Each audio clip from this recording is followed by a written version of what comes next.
Detik-detik robohnya sebuah jembatan besar di Nias Barat.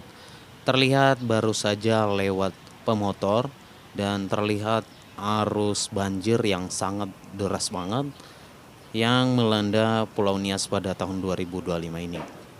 Nah, terlihat di sini sungguh mengerikan ya. Jadi di saat musim seperti ini wajib banget hati-hati untuk pengendara, baik itu sepeda motor atau mobil melewati jembatan seperti ini.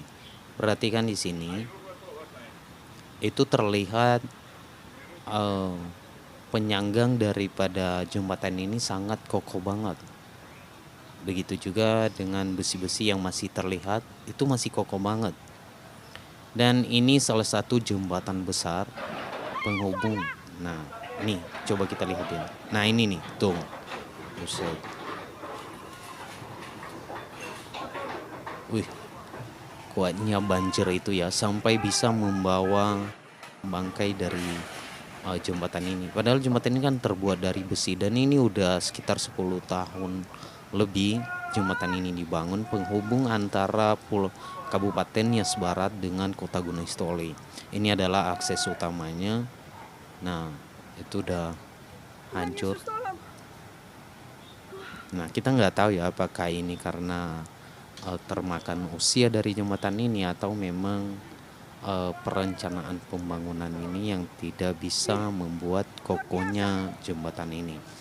Dan tentu dengan hancurnya jembatan di Nias Barat ini, yaitu jembatan Oyo, akan mengakibatkan dampak yang sangat besar sekali, yaitu barang-barang yang akan dijual di Nias Barat menjadi mahal, terutama BBM, bensin, solar, dan lain-lain. Kita tunggu bagaimana tanggapan dari pemerintah, baik itu dari pemerintah provinsi, pemerintah pusat, dan terutama pemerintah Kabupaten Nias Barat. Nah, ini udah nggak ada lagi jembatan penghubung antara Nias Barat dengan Gunung Sitoli. Jadi kita mau lewat mana lagi? Mau akses untuk pengiriman barang pun udah nggak bisa lagi. Waduh. Jadi seperti ini akibat banjir kemarin yang melanda Pulau Nias. Terlihat sangat mengerikan banget. Tapi ya syukur sih tidak ada korban jiwa ya. Untung tadi yang baru saja lewat pengendaranya tidak tepat pada saat ambruknya jembatan ini.